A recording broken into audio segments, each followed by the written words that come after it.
সংখ্যা। সর্বোপরি সিবিআই এর নামে লিস্ট পেয়েছে সেটা আলাদা, পুরো হসপস হয়ে গেছে। কে ভালো আর কে খারাপ খুঁজে পাওয়া যায়নি। বারবার রাজ্যকে বলেছে যে কে আসল কে নকল, কে বৈধ কে অবৈধ, তাদের লিস্টটাও রাজ্য সরকার দেয়নি, ফলে সমস্ত প্যানেলটা বাতিল করেছে। এখন আমরা কদিন আগে দেখলাম গ্রুপ সি গ্রুপ ডি কে নাকি 25,000 আর 20,000 টাকা করে ভাতা দিয়ে চালাবে। কেন এটা দিল বলুন তো? পিঠের চামড়া বাঁচানোর জন্য তৃণমূল নেতাগুলোর।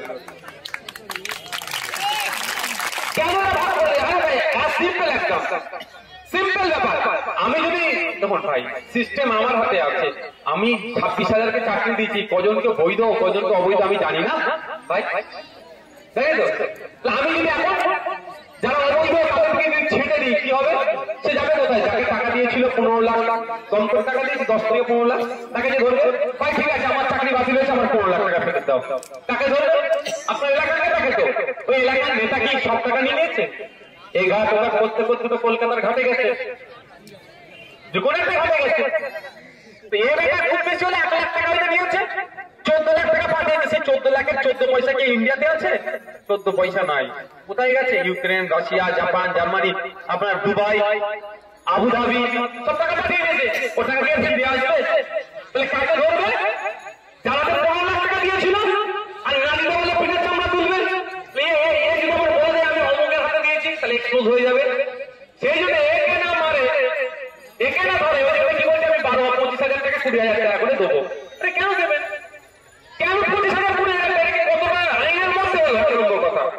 দ্বিতীয় কথা, যারা অবৈধ পন্থা অবলম্বন করে ঢুকেছে কেন তাদেরকে 20-25,000 দেবেন, আর যারা বৈধ পন্থা অবলম্বন করে ঢুকেছেন তাদের 500 মাইনে কেন তারা পাবে না ভাই?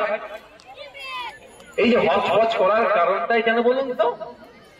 দুর্নীতি করেছে বলে। আর যত চোরা বালিতে পড়েছে, যত লড়বে তত কি হবে? ঢুকবে।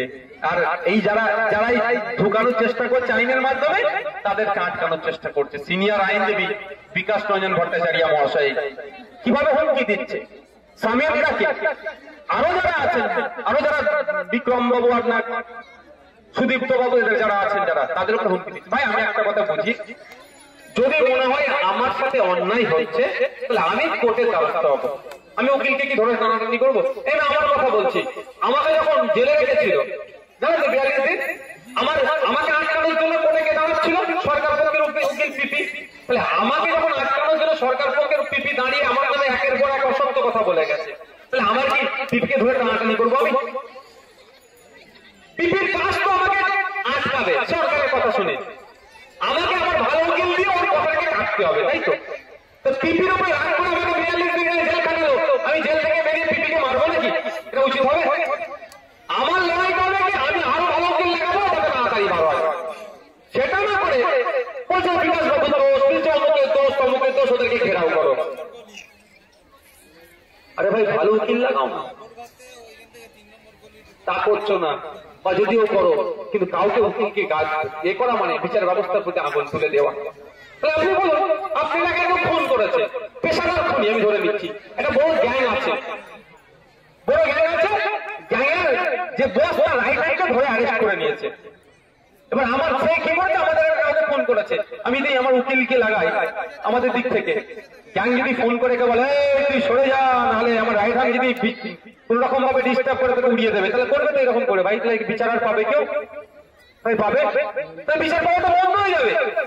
এটা বন্ধ হওয়া দরকার। হ্যাঁ, বিচারপতি ছবির উপরে পা তুলে নাচছে, এগুলো বন্ধ হওয়া দরকার। আমরা বিচার ব্যবস্থাকে যারা কলুষিত করার চেষ্টা করছে তাদের বিরোধিতা করবো।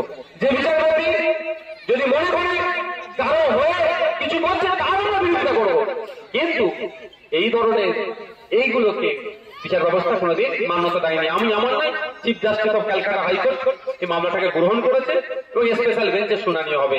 এগুলো বন্ধ হওয়া দরকার। বন্ধ তখনই হবে যখন দুর্নীতিটা বন্ধ হবে। এখন এরা এদের গলা পর্যন্ত হয়ে গেছে, এবার কি করবো না করবো চেষ্টা করছে, সাধারণ মানুষকে এরা বলি করার চেষ্টা করছে। সকলে ভালো থাকবে, সুস্থ থাকবে, এখান থেকে বিদায়।